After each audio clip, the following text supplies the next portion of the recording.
this is the Gooners podcast, a podcast surprisingly produced by Gooners. And this is season 5, episode 42, and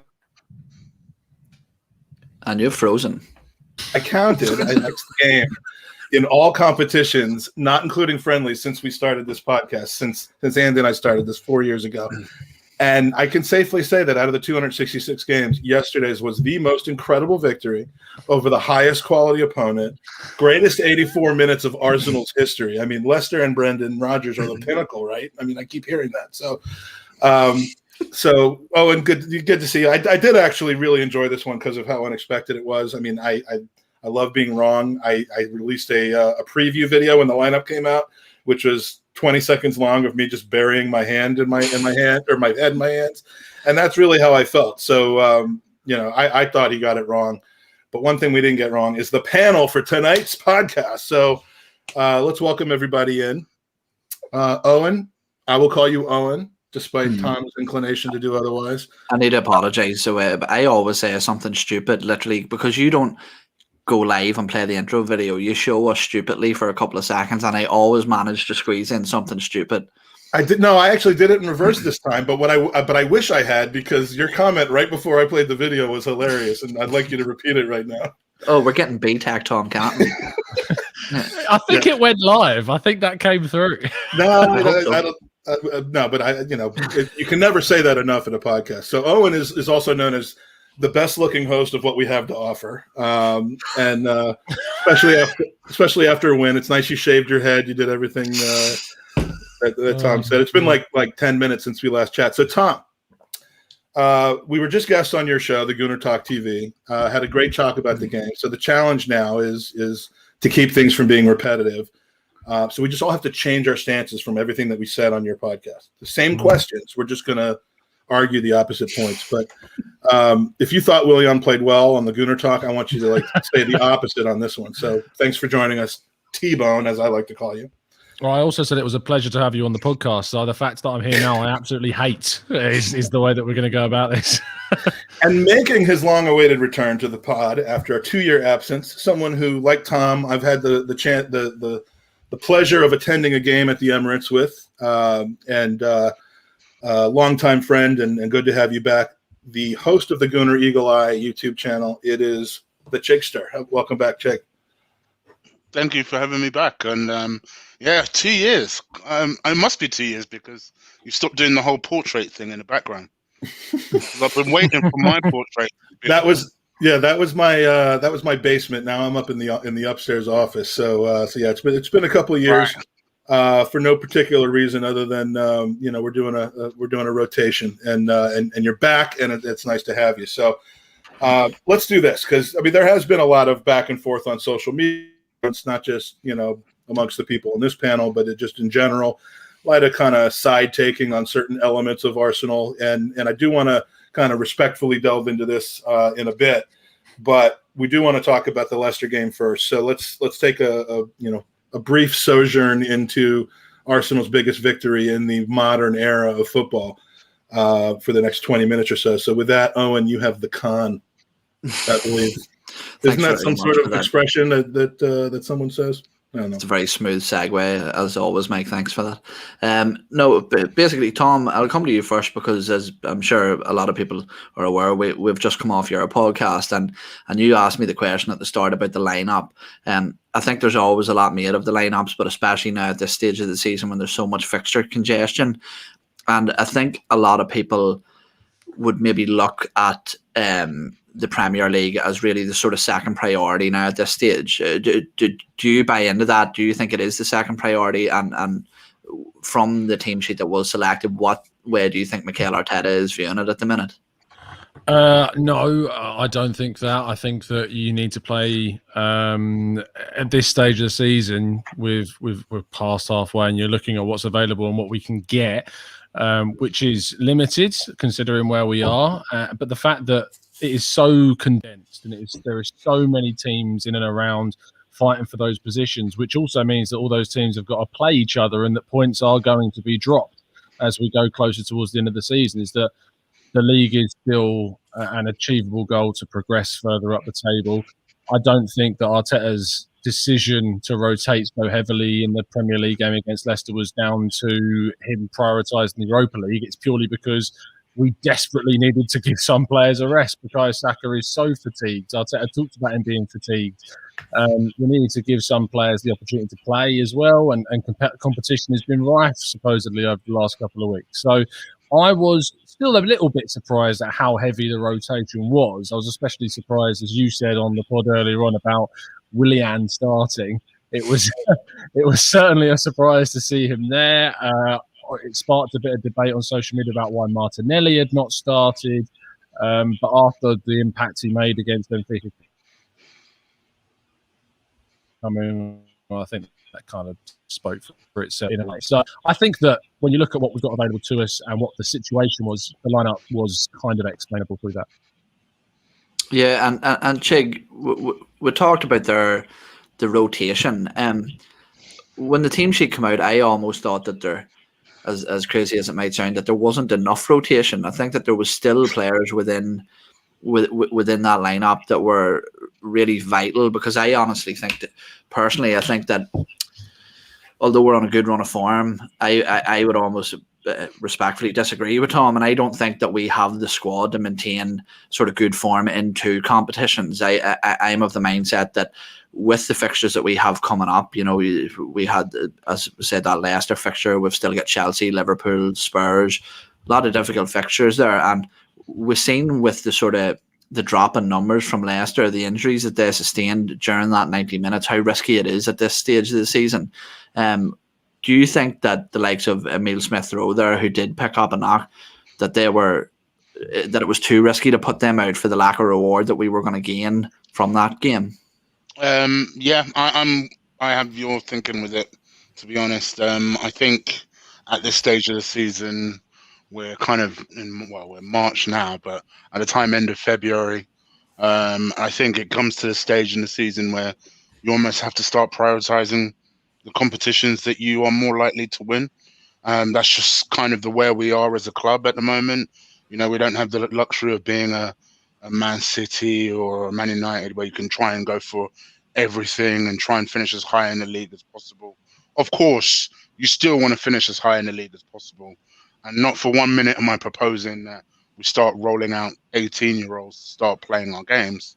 But I think, like you say, I think if there's an opportunity to rest key players for competitions that I think we're more likely to do well in and achieve our objective in, then that's what we should be doing. And Emile Smith-Rowe, I feel sorry for him, because you just know it's going to be one of those injuries that's going to keep him for longer than they actually tell us if he's going to be out for. In other words, he's an Arsenal player that got hurt, because I don't know when we've ever gotten someone back quicker than they tell us. I looked at him and I just thought, oh no, that's going to be a bad one. It's really going to be. And I feel sorry for the kid, because I know he's taking a lot of flack since playing on the left-hand side, but I think generally he'd be ecstatic for the amount of time that he's getting on the pitch, and I think largely he's done okay, to be perfectly honest. And I think for his development, he would have loved to have continued playing, and he'd be loving the idea of being more of an important weapon for Arteta. And now it looks like that might be halted due to an injury. And you always worry when young players have an injury with Mikel Arteta, because without being snipey, what we've seen with Martinelli and other players is when you get an injury, out of sight, out of mind for Mikel. Yeah, it does seem to happen when, you know, there's this philosophy in sports in America historically where you cannot lose your place from an injury. You should always be put right back in once you're fully recovered. That seems to have really kind of changed even over here in sport. But I mean, Arteta is like getting injured is something he holds against you almost in a certain way, and it does seem that way. I want to take a quick break to mention Rich Wilcox, because he had 45% faith in Will.i.am getting a goal or an assist based on his 7 a.m. Canadian club. Based on my 5 a.m. champagne that I had, I actually put a tweet out there, and you all can thank me for this. I put a tweet out there that said if Will.i.am got a goal or an assist in this game and we won, that I would buy a Will.i.am shirt, a brand new Will.i.am shirt from the Arsenal shop, and send it to a random winner out of anyone that retweeted the tweet. Rich Wilcox won the Will.i.am shirt. It is on its way to Ohio for you, and Will.i.am d'Or now is compliments of Michael Feinberg. So Rich, congratulations on that, and and congratulations to me on saving Arsenal's season. We need to put a breathalyzer on your Twitter account. That's what we've learned from this, essentially. So the thing that they put in your car, they put on your phone when you. I said the thing you put on your car, not on my car. Tom, something that I've seen you sort of sway back and forth between is the argument of Cedric over Bellerin. I think Hector Bellerin is someone that I think I've seen you, which I respect. You've given a lot of backing to it, but I think you have sort of reached the point even now that you said that you wanted to see Mikel Arteta be brave and give Cedric the run out in the starting 11. What do you make of sort of Hector Bellerin's rapid demise, and not only that, but Cedric's sort of rise to popularity within the fan base? What have you made of that battle between them two? And I don't know how rapid it was. Who do you think will prevail? Well, it has been pretty rapid. I think he was, not to cut Tom off, but he was pretty good towards the tail end of last season, and I think he was good in spells as part of this season. But he really seems to have deteriorated, Tom, hasn't he? Yeah, he has. He hasn't been the same player after the knee injury.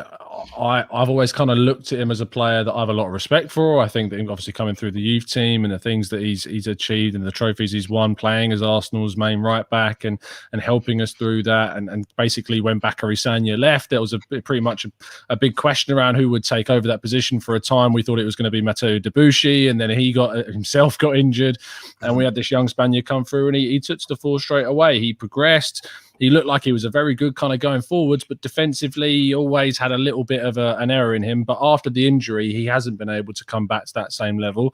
I've always kind of said that on paper, I believe him to be better than Cedric, but based on purely what we're seeing over this season, there is no doubt that you have to be picking Cedric. And I was really frustrated on Thursday to see Arteta pick Bellerin to start that game, that really important match against Benfica, after how many games he'd seen Bellerin kind of fail. I'm looking into it and doing the research about kind of Bellerin. There's supposed rumours that there's a kind of a verbal agreement between the two that he could move off in the summer, and maybe that's why he's given him more games. But in my head, that doesn't make too much sense to give a player games that is effectively going to go. I think also what we talked about is Cedric gives a lot more to Pepe. And when you give Pepe on that side that chance, and the combination that they have played together and done so well, and the passes that they combine with, I believed that with Tierney out, if Tierney had been fit, we would have seen Cedric playing. But when Tierney came back and Bellerin was still playing, I was like, okay, well, that's clearly not the case. I was clearly wrong there. I just hope that his performance has kind of convinced Arteta that he should be starting. And against Burnley in a week's time, that Cedric should be starting again. Yeah, and I think it's funny because on your podcast, when we were sort of covering this subject, we all were on the edge of our seats trying to scream out the fact that not only has Pepe flourished on the right, while Cedric's got a chance in that position, but when Kieran Tierney was injured and Pepe was flourishing on the left, it coincidentally, or not coincidentally, Cedric was deployed as a deputy left back to cover Tierney while he was out. So it can't really be coincidental, that those players almost feel much more confident in the cover that they have behind them when it's Cedric over Bellerin. But a lack of cover, Chig. That first goal, I think we all sort of were in the same situation of, here we'll go again. An early goal conceded through sloppy defending. Pablo Mari came under heavy scrutiny for that incident in particular. I think his performance definitely improved after that. But what did you make of the move, and do you think that he was solely responsible for that sort of calamitous error? No, actually, I the first person I said when I was actually watching the game I immediately was like, well, where's Tierney? Where is Tierney? And I didn't blame so much Granit Xhaka, because I kind of thought to myself, well, Xhaka's kind of moving across, so I think he's always going to get beaten in that situation. And then perhaps what you're looking for in that situation is the left-sided centre-back to support the left-back, and close that space down. But I was looking for Kieran Tierney. I was like, where is he? And he was just completely out of position. But I mean, Tierney kind of, I forgive Tierney for that. It is what it is. He was caught cold at the start of the game, and we were kind of unlucky. But that was the first person I reached out to. And then people I noticed were blaming Murray, and I can see where the Murray faults come into play, but Tierney was the first person that I looked towards in that situation. I don't think it's getting enough. And look, he shouldn't have had to have made the save, but no one has pointed out the fact that I didn't see Leno make a great. Get off. I agree with you. He didn't pick Amy Martinez's dick. He didn't. I agree with you. I thought the goal was a little soft. I mean, it's unlike him. Yeah, I mean, what Leno is good at is the reflex saves, and that was not out of his reach. Look, the free kick against Benfica, that was out of his reach. You couldn't blame him for that. But this one, I'm like, he shouldn't have had to make that save in the first place. I mean, I'm not gonna crap all over him. Because it's not a fundamental save, but I must admit, when I did watch it, I did think, oh, Leno, really? Yeah. Are you an Emmy guy or a Leno guy? I'm an Emmy guy for sure, but so you're heavily into that whole we've sold the wrong guy stuff. Yeah. Okay.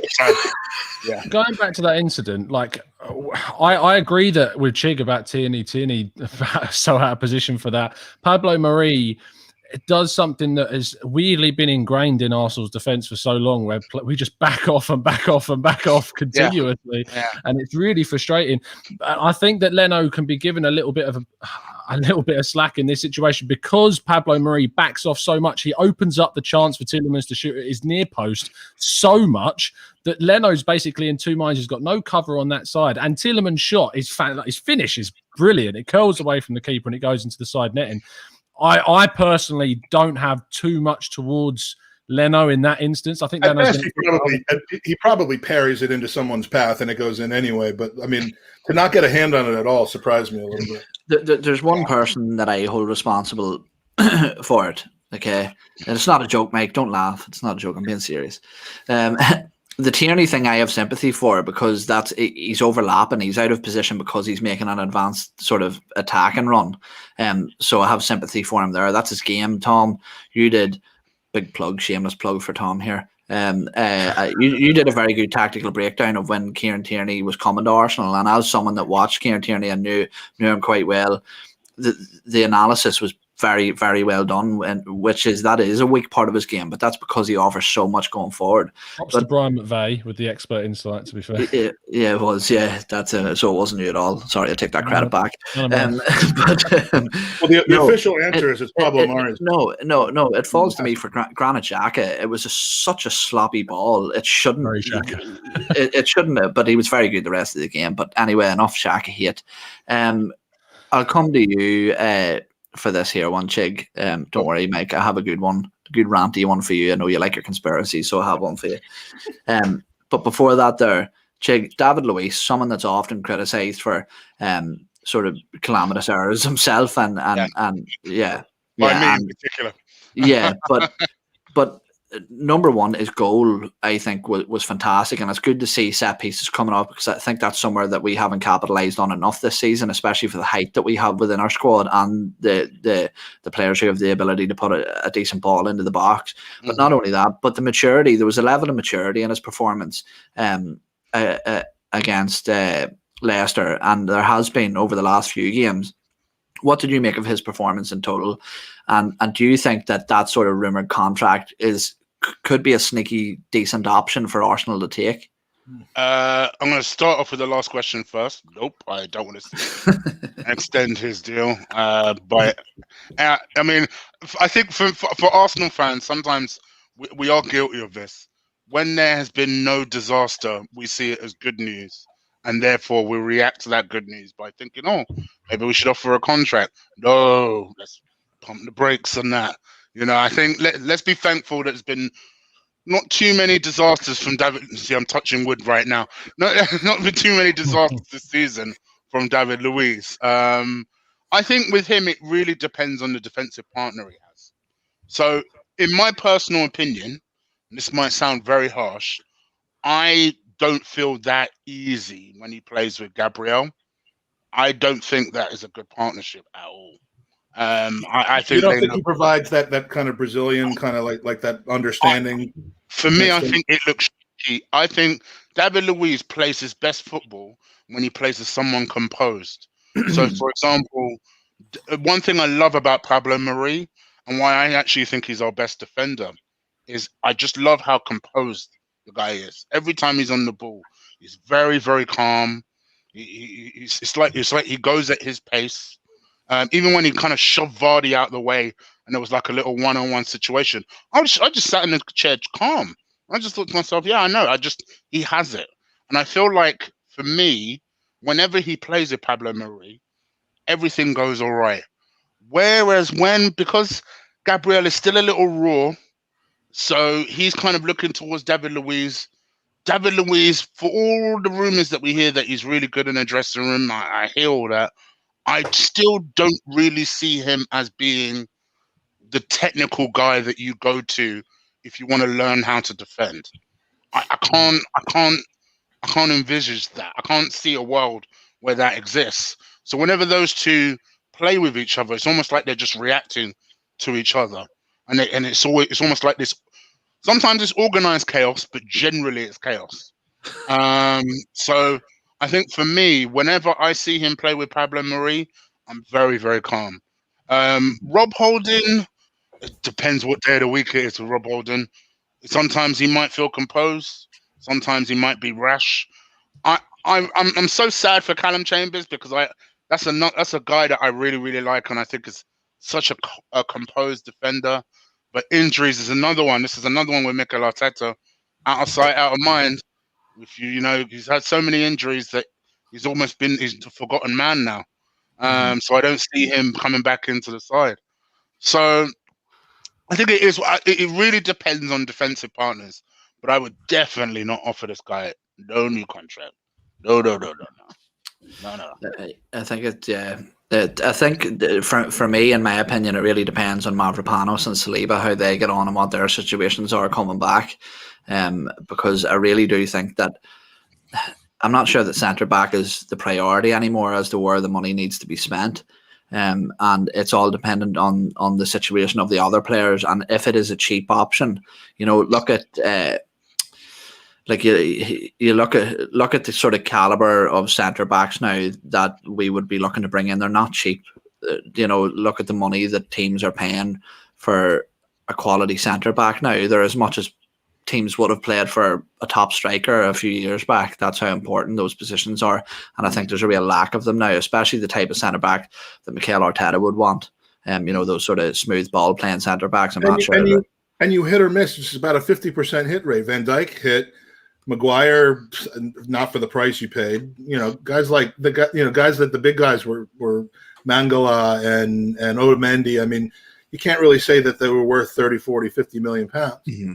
And to spend that on a defender, he's got to be a can't miss guy. And I don't even know that guys like Upamecano and a few years ago Mtiti. I mean, I don't even know if those are guys that you could have confidently said they were not going to fail. It's aggravating. It's aggravating too, because you'd think Rob Holding, I was actually getting sort of on board with the fact that he might turn out to be a bit better than we originally expected, and that he could be someone to be a long-term partner for Gabriel in that position.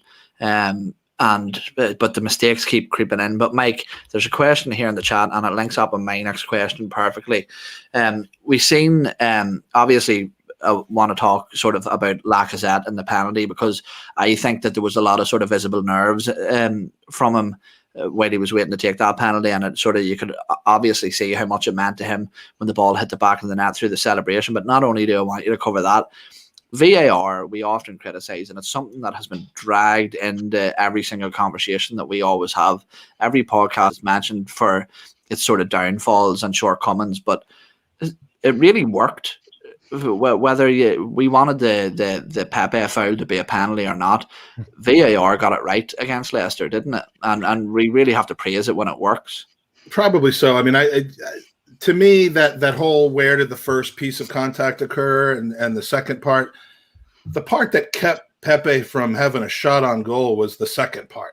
So I'm not arguing that VAR got it wrong there. I'm arguing that to me, that's a stupid rule. I mean, that was a penalty in my mind. If your judgment of a penalty is, did he take him down inside the box and keep him from scoring? I mean, if you are fouled outside the box and you fall inside the box, sure, that's outside of the box.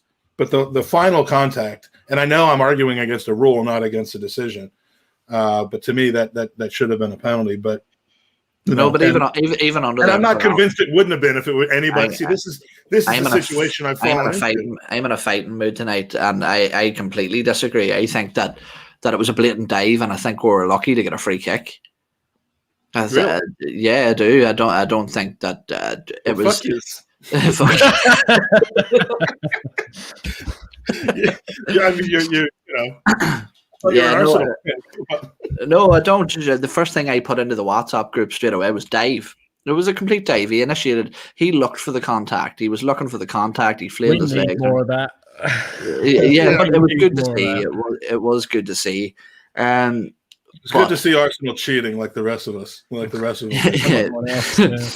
Tom, Pepe's goal was now that was sort of organised chaos, I think, but it all started from, I think, quite a good progressive ball from Granit Xhaka up the pitch, and there was a few people had got involved, and eventually Pepe tapped it in. But something that I've seen from the Benfica game and this game is that, are we starting to now see a bit of fluidity in the attack? There was so much emphasis put on the defensive job that Mikel Arteta had to do when he came in, and I feel like the attack sort of suffered for that. But are we now starting to see Arteta ball, as some people call it? I don't think so. Not yet. I don't think there is enough yet. I don't think there's enough evidence to me to say that I can see a legitimate attacking style of play right now. I think there has been too much rotation in the front line to really see like a legitimate style of play. I think we've only had a number 10 since Boxing Day for that to kind of happen and for that to start evolving. So, no, I don't think it has. I certainly think the attack has suffered because he's had to focus so much on trying to improve the defence. But it's good to see Pepe gradually start to improve. It's good to see the players that are in the forward line start to come on, kind of kick on. Because at the beginning of the season, we saw Lacazette and Aubameyang completely out of form, not hitting the target. There was chances created, but they weren't taking them. And it was incredibly frustrating. And now both of them are hungry. Lacazette is buzzing to be in the team. I mean, you look at the guy's boots, for goodness sake. So, well, but there's even the conspiracy theory on that, though, that the minion thing. I mean, once I heard that, I'm like, oh shit! Now we have to actually question whether that's a thing or not. Oh, yeah. There's always some way to turn it, isn't there? But yeah, take my buzz away, man. But I think that it's a case of, it's going to take more time for that style of play to come to the fore. But for the defence to have moved in the way that it has, I think that we're now joint fourth best defensive record in the table. But goals are what's going to get us to the other end next season specifically, and that's what needs to improve. But it's good to see that the players are certainly starting to react a lot more than they were previously. You know what doesn't need to improve? The quality of our chat tonight. Let's just give a quick shout out. David Ziegler in the house. Juan Felipe Palacio Rivera, which is a fantastic name. I was going to change my name to Michael Simon Goldberg Feinberg Rosenberg, but I didn't want to copy Juan Felipe. So Matthew D'Souza, always good to see you in here. Ramon Mikel, Peter Renner, Michael Tarabian, Matt G, Daniel Robert, Yo-Yo. You know who his mother is? No. Yo-Yo Ma. Mike Hers, as always. Danny, the GFP, is in the house. Rich Wilcox, the kit winners in the house. Kev Campbell. Who else? Yeah, Kev Campbell said hello. Hopefully he's still on, but he blames Pablo Mari for the first goal, so that's actually that's the answer. Jimmy Jim, Aston Mac wants a shout out. There you go. Aston Mac's in the house. It's good to see you, Aston. Sean Riordan. Okay. Oh, and I got to give you that one. CIAN. RIORDAN. Where is it? Cian. It's Cian O'Riordan, is it? Cian Reardon, yeah. Cian Reardon. Cian. All right, I thought that was like Sean somehow. James Scheuer, Sophie from the Highbury squad, Craig from Same Old Arsenal, and many, many more. Thanks for joining us. Asin, great to see you, man. It's been a while. I hope to catch up with you again soon. So, sorry, Owen, just wanted to. No, you're good, Mike, because this is going to segue nicely because I know you're going to take over after this question, but I think it sort of leads into that very well. And something that I think we all do, and Tom, you've talked about this sometimes, is that we all talk to people with the same opinions too much. And I'm actually intrigued to talk to Chig, because I actually think that in many ways that my view on Arteta lines up in between the two of yours. But it's Chig. Are we progressing, or do you think that Mikel Arteta is simply just doing enough to stay afloat? Oh, you're on mute, mate. I thought he was just taking his time to think about reflecting. We know this is something. We know this is something you haven't given much thought to in the last few months, and that you need some time to formulate. So now that you've had that time, how can I put this tactfully? It doesn't have to be tactfully. This is the Gooners podcast. I feel like for me, I barely think he's treading water, in my personal opinion. And that's just on the fact that I feel like if we were judging this in any other time and we were talking about any other manager having a discussion about being 11th, it wouldn't even be a discussion. We would have laughed it off. We would have been like, if I told you during the Wenger days that in the future an Arsenal manager would be, 11th and people would be arguing a case for him, everyone would laugh. Everyone would laugh because we actually had the audacity once upon a time to think 4th wasn't good enough. now top 10 is seems to be a struggle for us. And I just, for me, I have nothing personally against the man. I've always said, in my personal opinion, even if you wanted to get to Arteta, I would have gone for the experienced manager first, try and get Arteta on board somehow, get him to kind of be part of a camp or a setup, and then if you wanted to transition to him, great. But this idea that he's not even taken a kind of a substitute game in charge, from what I understand from Man City's fans, he's not had any kind of experience. And then it's not just that. It's fine if you've not had that experience, but then to me, all the things I worry about with someone that doesn't have experience is someone that doesn't learn from their mistakes. For me, experience or not, that's unforgivable.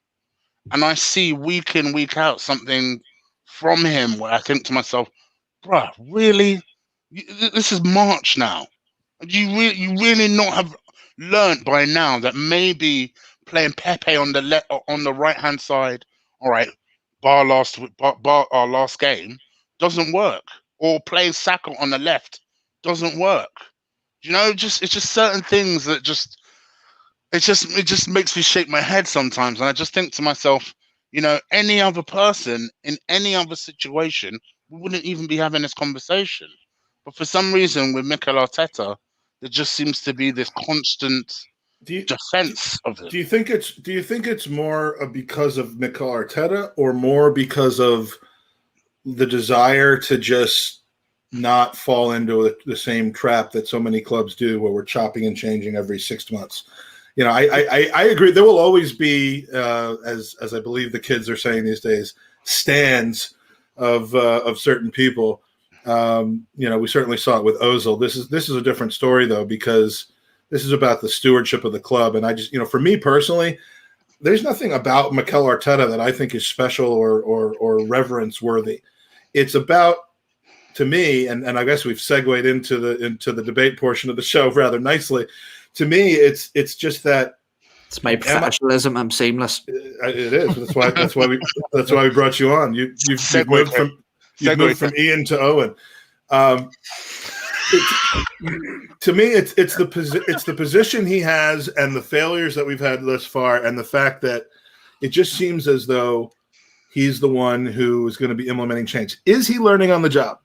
Is he making mistakes and taking and having to work out some of his stubbornness to get past it? Absolutely, and it's a frustrating season to have to deal with all that. Jake, I'll answer that in a second. Can I ask you something?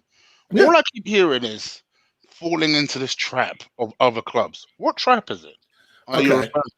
All right. Well, maybe Canton can come in because I see he's got his pen out, and I know that he's locked and loaded. I got my pen. Well, what he has out starts with pen, but it doesn't end with pen.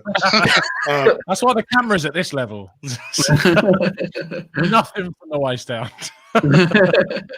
Fuck's sake, I did not even mean to go there. I swear to God, I did not mean to go there. But Tom, turn to you. Oh my God! You just spat over your whole computer. Oh, for fuck's sake! Tom, take it away. Take it away. Yeah. You could be the constant professional and let me compose myself. Lord. I have to remove myself. But Tom, counter arguments to the chick, because I know that this is almost the debate that you've been craving, I think, for the past couple of weeks, and it's almost not for the context to that. It's because what you mentioned earlier. Like, I find TGT to be a bit of an echo chamber all the time because I have a lot of like-minded people around me that don't get to have kind of that discussion and hear that other side as much, because it's really difficult to do that. And to be fair, same here on my side as well. To be fair, it's really difficult because it's difficult to kind of, in a way, and I know it doesn't work for some people, like to be amicable when you so harshly disagree with the other side. Like it's really difficult to build kind of a consistent kind of, especially in football, and about something you're really passionate about and you care so much about. It's really hard to stay friends sometimes in a way, for sure. Go on, you're going to ask a question, Anne. Oh, no. It's just like, Chig, you were mentioning there about you find it the same on the opposite side of the fence, if you want to put it that way. We were talking earlier on about the tribalism between the Arsenal fan base at the minute. And I was joking earlier saying I remember when Arsenal fans used to fight with Man United fans in Liverpool, and now would have sort of kill each other. But what do you find the reaction is from the supposed positive side? Do you get much negative But it's been like that since Wenger in, Wenger out days. As much as I hate the term, it's been like that forever.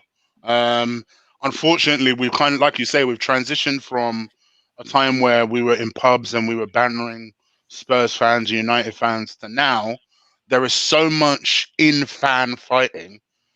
To be fair, it's not just Arsenal fans that go through it. It is United fans that go through it as well. There is Spurs fans that go through it as well, because people value their opinion so much, which there is an argument to be made that you shouldn't. There's no reason you shouldn't value your opinion, but it's when you value your opinion so much that you value it over somebody else. People use their opinions as a weapon now.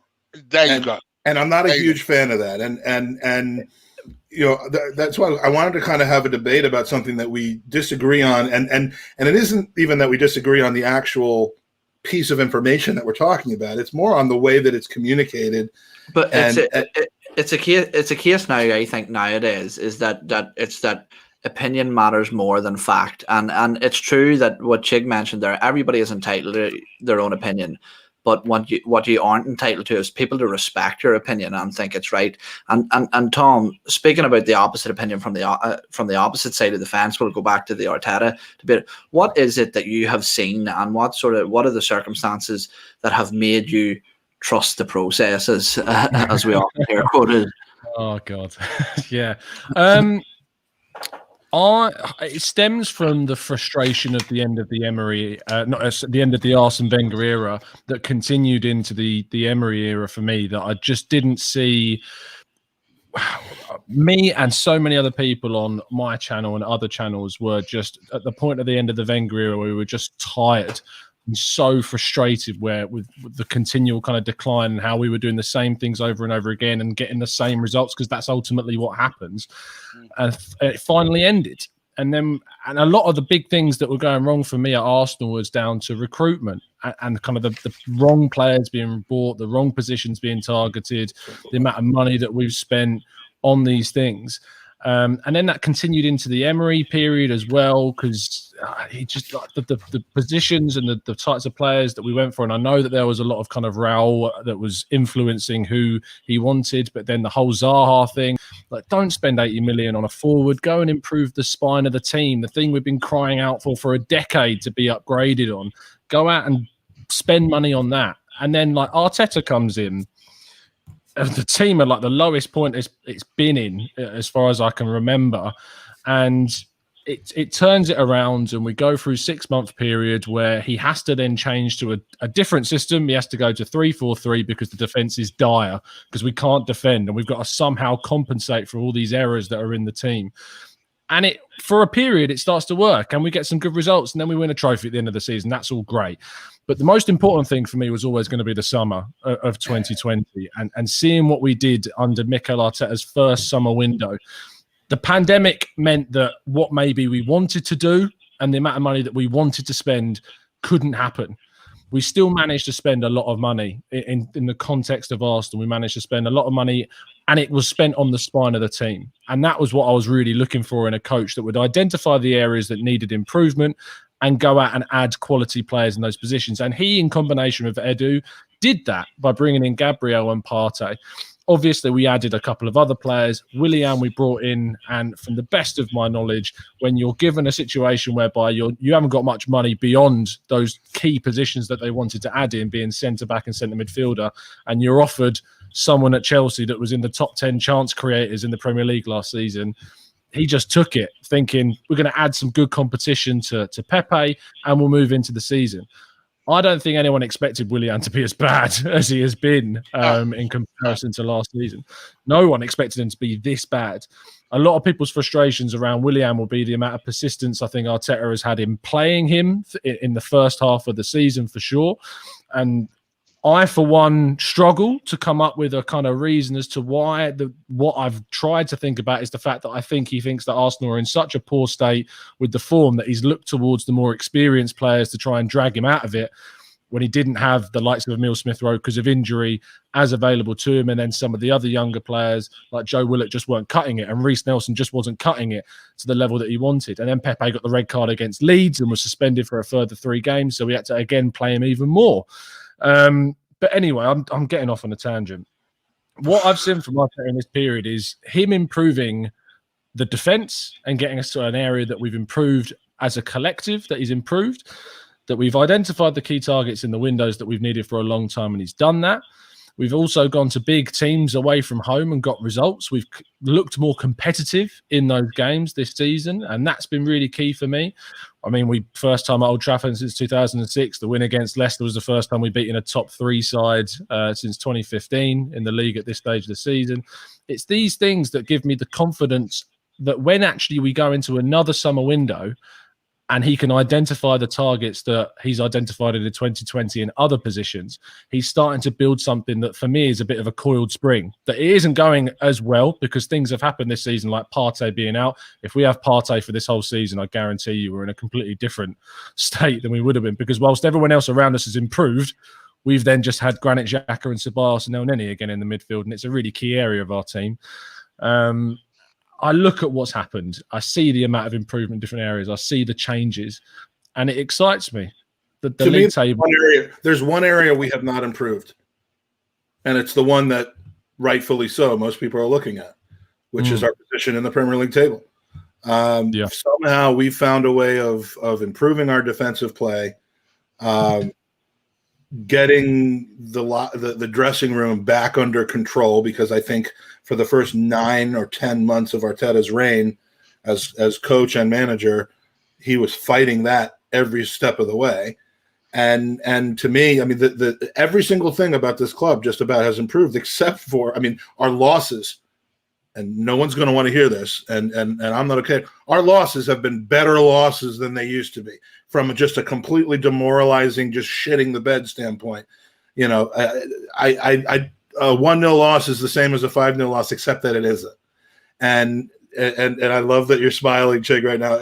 I'm trying not to cringe, but okay. No, just let me dig my own grave, and then you can jump in. All of the metrics to me about the club, and more than half of them in my mind are off the pitch. I'm a guy that looks at the dynamic of the team. I look at the things that are proven to be true, some of the things that aren't proven to be true about the dressing room, and I think they have a massive impact on the on-pitch product. When you talk about West Ham and Aston Villa being better than us and Leicester City being better than us this season, there are factors involved in that. And, you know, their health has been incredible. They've not had to dip into their 19th and 20th and 21st players because of massive injuries to their best players that are out there, for the most part. They're a team that is listening to their experienced coaches because they want to play above their station. Arteta came in and had a bunch of high-paid people who would rather just undermine the squad than play football and be an inspiration for the rest of their team. And to his credit, while he played some of them more than I would have liked to have seen in the earlier parts of this season before finally getting rid of them, he's slowly but surely building a foundation at this club. Unfortunately, we've slid down to 10th while that's happening for various reasons, and that's inexcusable. But, you know, I'm not someone that just looks at the final result and takes none of the context into play. And like Tom, the reason our boy band of the four of us is Tom over here. I'm next to Tom. Owen's a little on the other side, and then Chig's on the other side as far as the Arteta thing is concerned. The reason I've walked away from that cliff of saying Arteta's got to go is because I do see these like little minor pieces changing. And I want to get to what you asked me before about not falling into the trap. But do you want to interject at all, or do you want me to get right to that? No, carry on, because I'll probably rant to that as well. Okay. People can I respect that people are Arsenal supporters because they want to win. And they've been supporters for a long time, and they expect to win. And that they were told we would win on a repeated basis by our management and our owner and our club. And I get that we're not winning right now if you don't take, FA Cups as being that valuable, and I get that.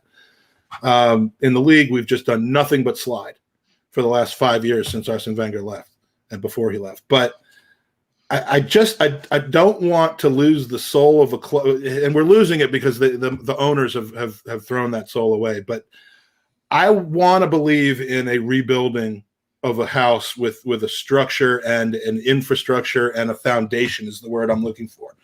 I feel like the Premier League's become too much about chopping and changing and bandaging things, and Chelsea has done that. To me, Chelsea's the best example of a team that has all kinds of trophies in their closet, which is what most people want to see out of a football team, but has absolutely no soul, absolutely no history. They're not building histories from 1995 on. They're just building a short-term history that as soon as Roman Abramovich either dies or decides he wants his money back, is going to put that team back into League One. And I don't want that from Arsenal. I want to be doing better than we're doing, but I would rather build a team for long-term success. And when I look at guys like Tierney and Gabriel and Saka, and I start getting excited about the future of our team, I don't want to keep starting over all over again. And so for that reason, the chopping and changing can get you a trophy if you have an owner that's willing to put $1.5 billion into it. The chopping and changing we've seen from other clubs that don't spend like a Chelsea or a Manchester City or a Manchester United has generally not led to success. It's just led to like a lack of soul in the club. And I just don't want that from my Arsenal. And if you judge your entire club by winning and winning alone, then you're not going to like what I've just said. I didn't buy this club to win trophies. No, I'm just kidding. which was a completely out of context taken of what he actually said, but that's another story. So, I mean, that's the best I can explain it. I just, I'm sorry that and to be called, this is the second part of the debate, to be told that I'm accepting mediocrity and have that used against me, which is kind of the narrative of the people who tend to be more cutthroat on players and managers, just in generally speaking, is just an absolute bullshit narrative that, like, somehow by saying I'm willing to be patient and let this process go on, that I'm happy to be worse than West Ham, that I'm happy to be in 11th place. I mean, that like duality with zero nuance whatsoever needs to be worked out of this fan base. To me, that drives me crazy. I hope you had a pen there, Chig, because that's two very long monologues that you have to dissect. Okay, so there's a lot I need to unpick for that. First things first, I get what you're saying. You like the romance side of things. You like the idea that, you look at our situation at the moment. That's what gets me all the chicks that I get, Chig. And if you take away all the kind of the negativity of it, you look at the idea that, Saka has come through our Hail End system. You look at your Martinelli and the fantastic talent that he is, and this, that, and the other. My question to you is, they're not going to wait around forever for success. And at some point, we need to demand more from our club. So it's all well and good saying that, it's brilliant having these talents on. And then, people are wondering, people are expecting Saka to stay or for his whole career. Why? Why would he do that? At some point, he's going to have the ambition to want to play for a winning side. And I think, for me personally, there's nothing wrong with demanding more from your club. And for me, nothing wrong with that. No, I'm not saying you're saying that either. And this was just, if I'd known he would be in the chat, I would have completely expected this from him. Taking nothing of what I said on either side of that comment into consideration. Thanks. Okay, so gosh, here we go. I didn't realize Claude was in here. Okay, I didn't either until I saw that, but that's not surprising. Shout out, Claude. Shout out. Oh, here we go. Everyone's turned up now. Everyone's turned up now. All right. Okay. I'm gonna keep going where I'm going. Let you speak, Mike. So yeah, I think from my perspective, I must admit, I did find it uncomfortable when you said, the losses we're getting this season is better than the losses that we had previously. I think a loss is a loss. I couch that with my proper intent from that, though. I mean, I know what you're trying to say in the sense that you feel that the games that we're losing, we're more competitive. I see what you're saying. Which is a step towards not losing those games. I see what you're saying. I just think, for me personally, if I don't win a game, I still feel like shit. I don't care if it's through an own goal. I don't care if it's through a 5-0 whooping. I still feel like shit. And I think at the end of the day, when you go through seasons where you're just not winning anything, and if anything, actually, there seems to be less and less progress made. And my frustration actually comes from the fact that when Arteta had his first half season, he finished 8th, right? And I remember, I watched the Gooners talk very regularly. It's a podcast I watch very regularly, and I remember Tom had a couple of people on. I like your podcast. I got a couple of people on, and you gave a perspective that I didn't agree with.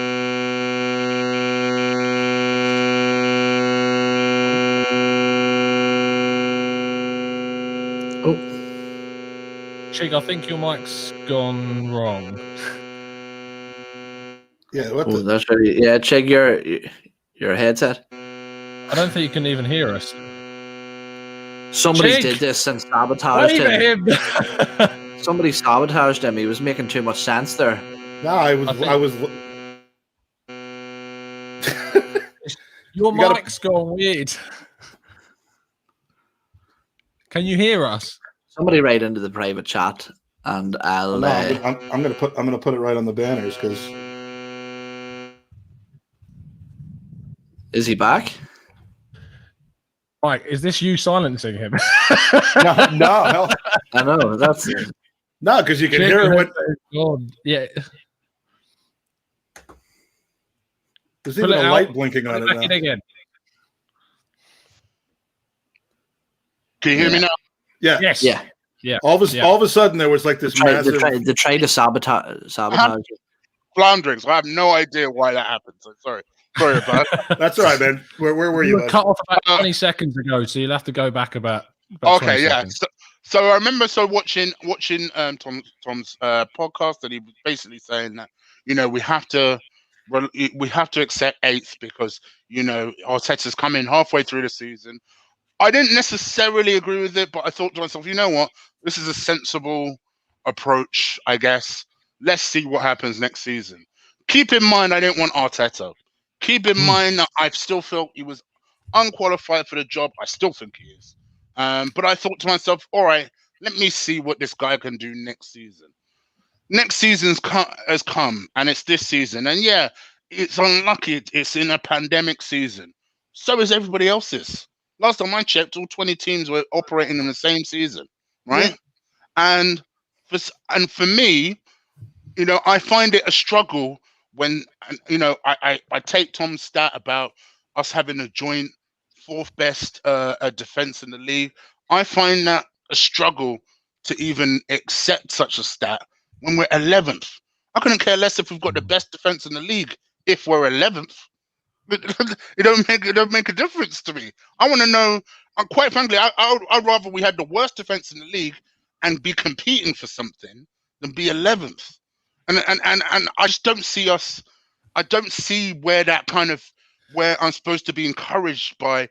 All right, well, let's give this guy another season to see what you can do with another window and make the same mistakes with players that are on form and off form. And for me, I feel like I've seen enough from him, and like I said, I don't have anything against him. I actually think, who knows, maybe given a smaller project, I could see him doing well elsewhere. But Arsenal, I just hate this idea that we've turned our club into this experiment for this young man's career. And it's unfair on him, actually. It's because not now, it's not a fun time to be going through this right now. And just so you know, your opinion is backed up with perfectly sensible reasoning, and I get it. I mean, it isn't the opinion that I have an issue with generally, and you're representing that opinion here. But believe me, it's thousands of people on Twitter and social media that I'm talking about, in general, who aren't being as as reasonable as you are.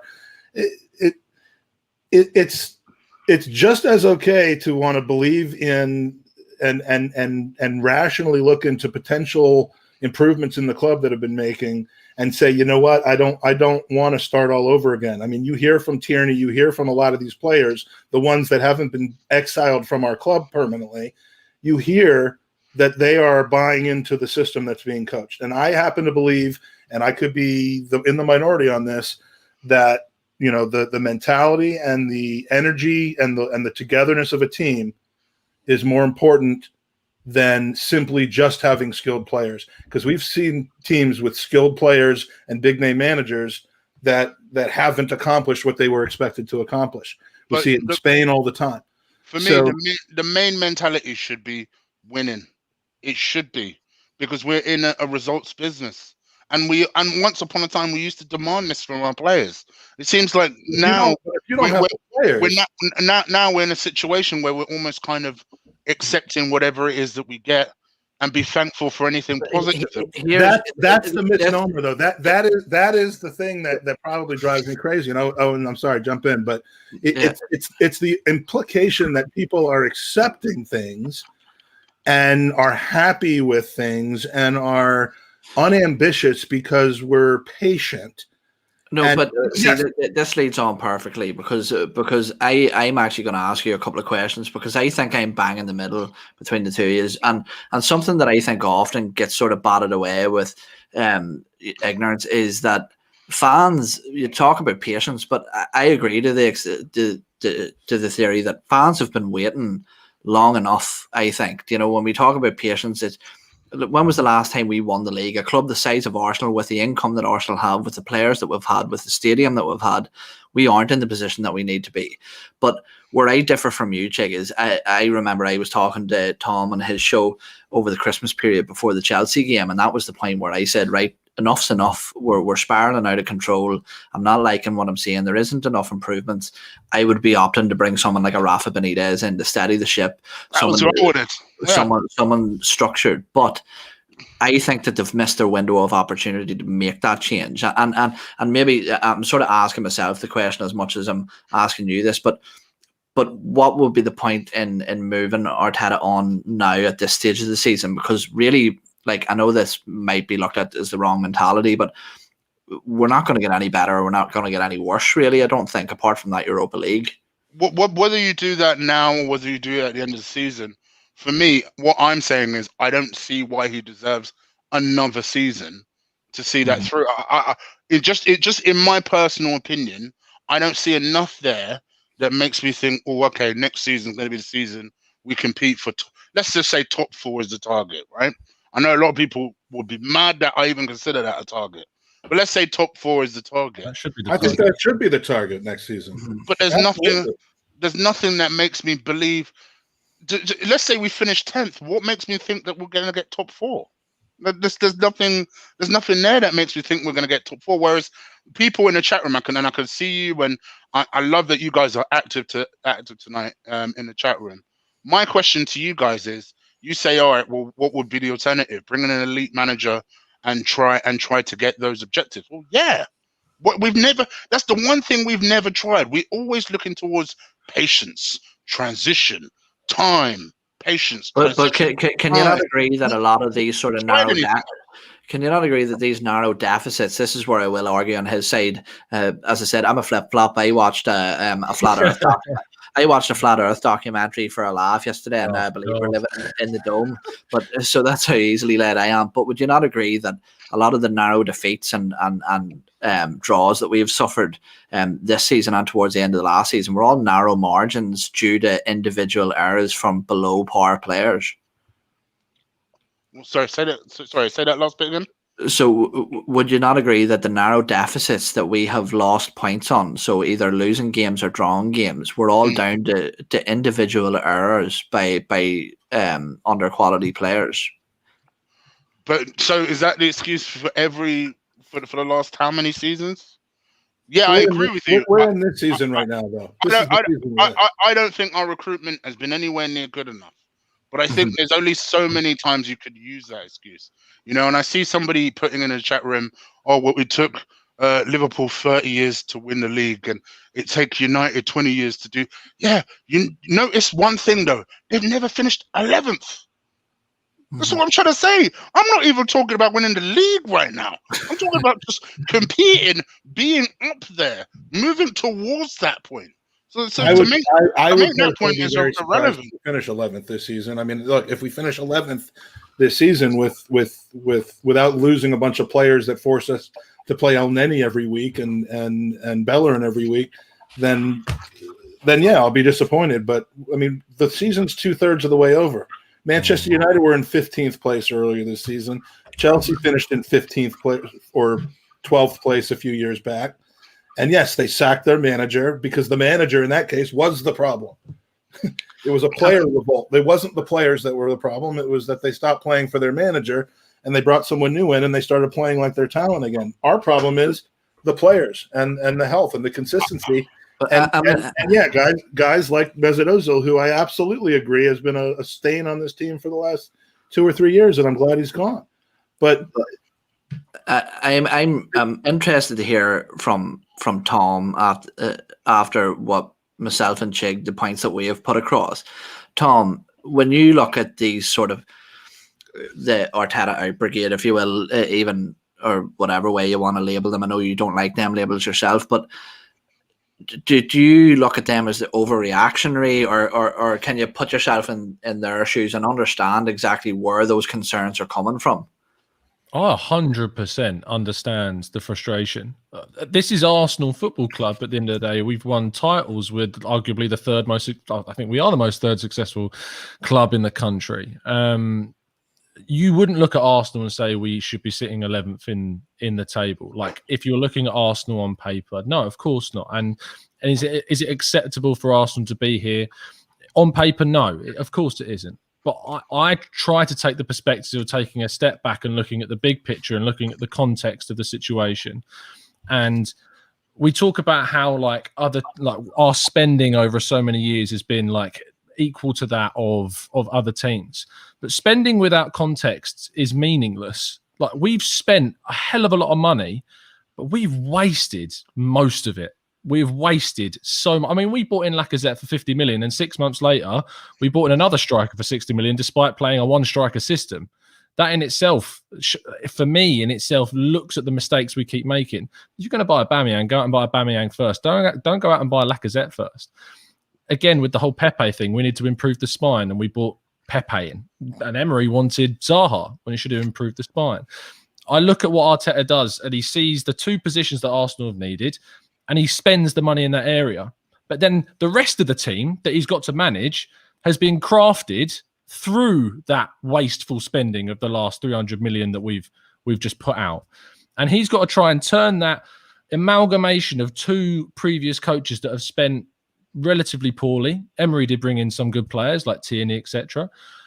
But he's got to manage a squad which is like this just hybrid of poor recruitment smashed together with some good young players and a couple of good additions in the last summer. And it's that change that I see as what's going to basically turn this coiled spring into a team that's going to progress next season. Chig is 100% right in that next season, top four should be the target. And I sat there on my podcast, and I can be the biggest Arteta supporter in the world. Next year, if we're still 11th in the table, or we're still 9th, 10th, 11th in the table, and we haven't progressed after adding players that I have backed Arteta to bring in the summer, then I will be with you guys in the sense that we need to be asking some serious questions about, is this working? Is this process actually changing things? I don't believe personally in the year that we've had, but I always say a year because it's one summer window. In the one summer window he's had to change things, I haven't seen enough evidence to say, I don't think this is working.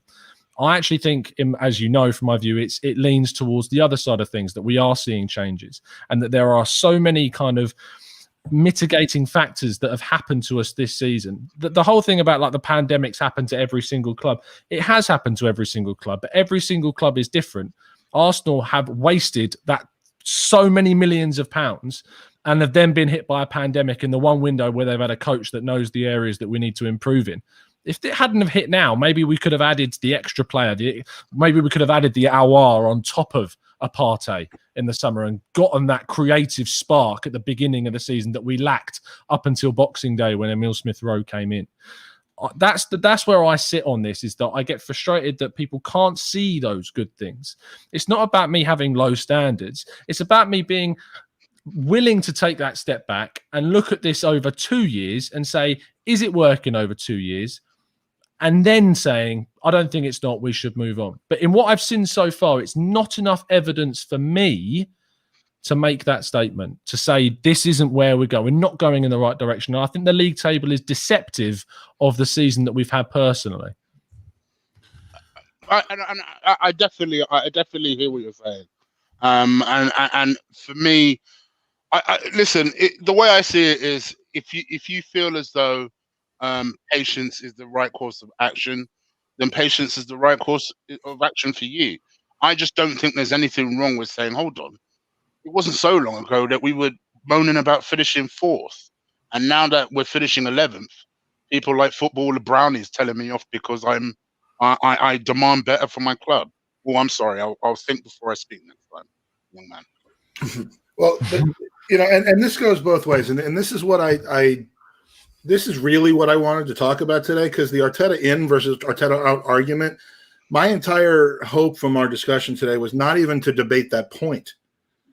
It was, it was kind of to build off of your show concept, Chig, a few months ago, where you're like, is it okay to be Arteta out? Like sarcastically asking for permission, because just as many people who don't like your opinion are abusive towards you over it as the other way around. It goes both ways. It's crazy. It goes both ways. And respect goes both ways. It really does. It does. And I had prepared a whole kind of like here are the basics of my argument before we got started. I never got to it, but I wanted you to know that, I mean, everyone's entitled to their opinion and shouldn't be pissed on because of it.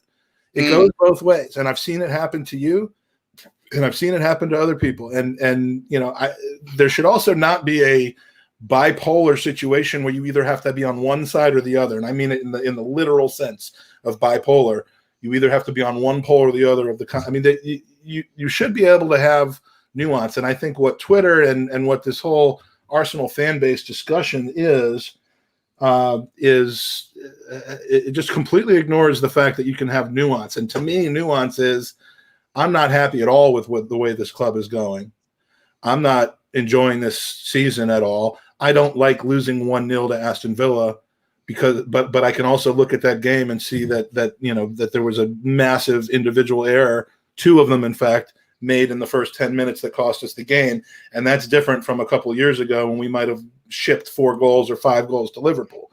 And you know, of course, that's pounced upon by me saying we're losing by less goals.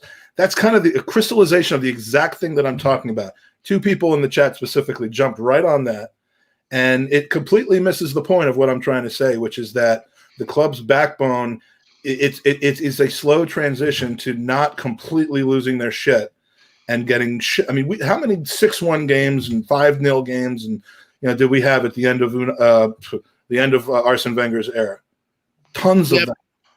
And so for me to say that the losses have been smaller and say right before that, I know people are going to capitalize on it. The point is there's nuance to what I'm saying.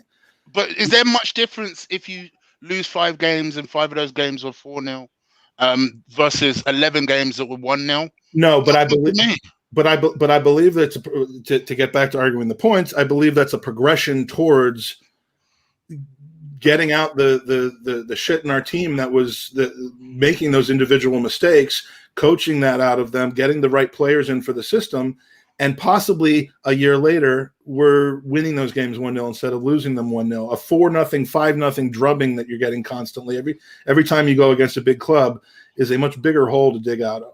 But my point of this entire discussion is this: whether you believe Arteta should be supported, given time, if you think he's the greatest thing since sliced bread, which I think is a bit ridiculous, but whether you believe that or you think that we're 11th, what has improved? We've dropped 3 since last year, 5 since years before that, places in the Premier League table. Whatever you think, using your opinion, and when I say you, I'm not talking about you, Chick. Mm-hmm.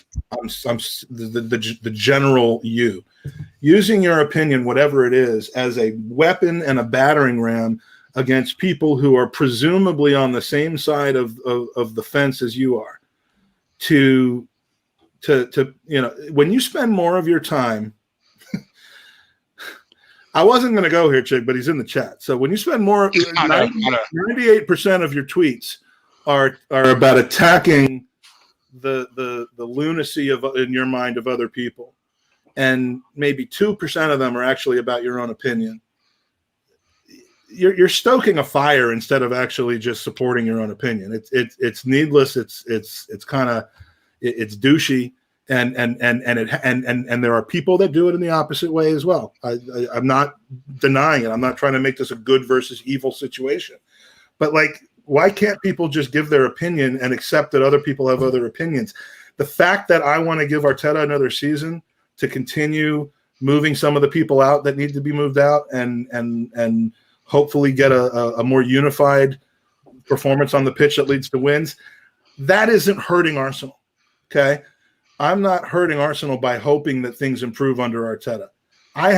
Nor are you helping Arsenal by calling for change and getting ridiculously angry and talking about how certain players are shit and our manager isn't the right manager for them. I mean, none of us control any of it. So why why is Arsenal Twitter and Arsenal social media weaponizing their opinions against people? Why can't we just have a difference of opinion and all show up on Sunday morning at 7 a.m. for me, at noon for you guys, and just put it away for 2 hours and hope for the best? Yeah, that's what bugs me the most. It isn't the opinions; it's the weaponization of them, and I've had it, man. It's enough. It just makes you look pathetic.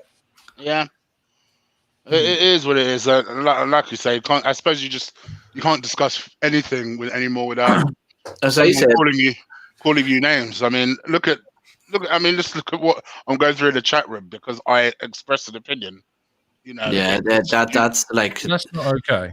No, it isn't okay. And there's a lot of names in there that we would see on a weekly basis and stuff, and people that I would have a bit of respect for, and it's slowly slipping away with some of the nonsense that's being spewed. I just want to make one quick point. I'm not inviting Lee in here for this show. If you want to join me on a different show, I'll join you on a different show, but I'm not doing it for this one. We'll work that out. But I've been open to having a civil talk with you for a while, but you won't. You've blocked me. So, yeah, no. So I was going to say there's something that I've realized recently as well, and I know this is going away from it a little bit and more onto the Twitter thing, but it's that you used to, definitely, Tom and Michael, notice that I've been a lot more absent on Twitter. I haven't really been on Twitter too much and stuff.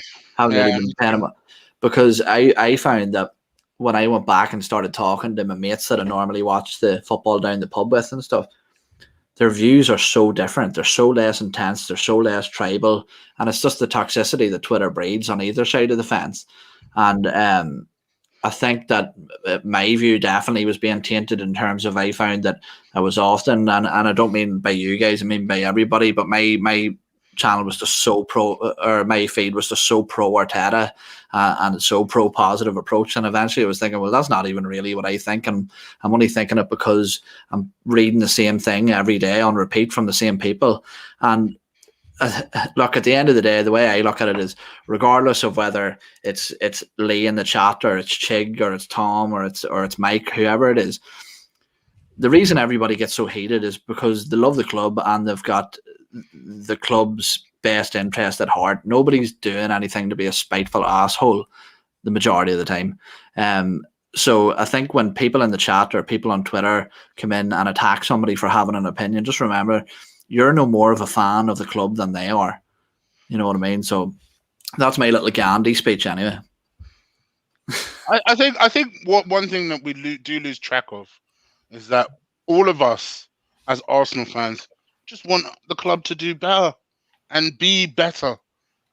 We all have our different ways on how we get there. We all have our different expectations.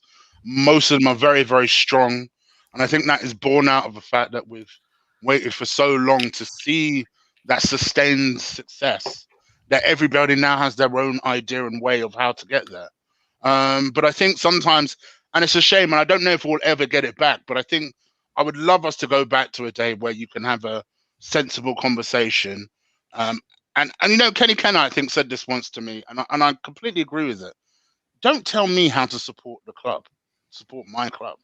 That's so weird. It's like telling somebody how to hold a cup.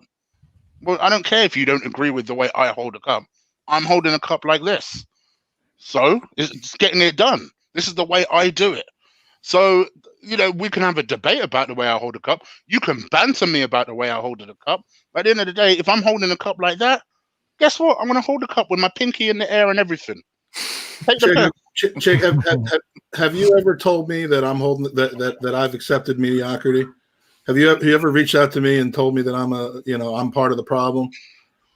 I don't think I've ever said that to you in front of your face. No. No, you certainly haven't said that in front of my face. And that's the difference. That's the point. I mean, there's this defensive attitude, and I get it, because there are just as many, cunts coming from the left side of it, and let's just call the left the Arteta in, be patient, trust the process side, and the right side being the, I'm not sitting around waiting, I have higher standard side, and it's there's enough going back and forth that the reason I respect you and the reason I wanted to have you on is because I respect an Arteta out position. Owen and I have had this conversation on our podcast frequently. And, I'm telling you my view on it. And I have perspective. I've got, perhaps it's about life perspective as well. When I was in my 20s or in my earlier 30s, maybe a while ago. That's decades and decades ago. Maybe I have a different approach towards, how angry I get over failings at my football club, or whether I'm going to decide to just start taking the piss and laughing and poking fun and making a career out of shitting on my fellow Arsenal fans because I have, because that's the most important thing I have going on in my life right now. But at 47, with kids, with a family, with loss that I've had to deal with day-to-day stress, sorry, I want Arsenal to be a source of enjoyment for me. And I get that that's not the case for everybody. I understand that completely. And so, everybody just consume it in your own way, but this weaponization of opinion and, and focus on people who are supposed to be in the same club as you, like literally club, people who support Arsenal are supposed to be in the same club, agree or don't agree. We keep attacking each other, and I think it's ridiculous.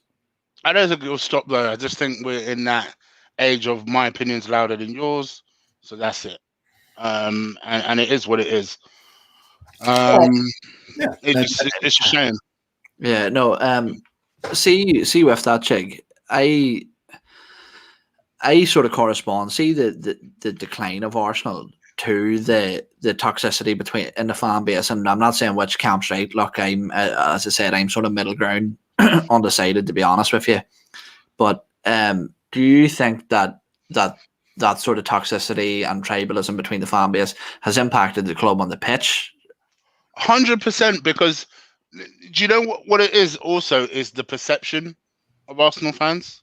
I think you've seen evidence of that from when Hector Bellerin has made his statements in front of, the Oxford University people, and, whether it's like the rise of platforms like Air TV and just YouTube platforms in general.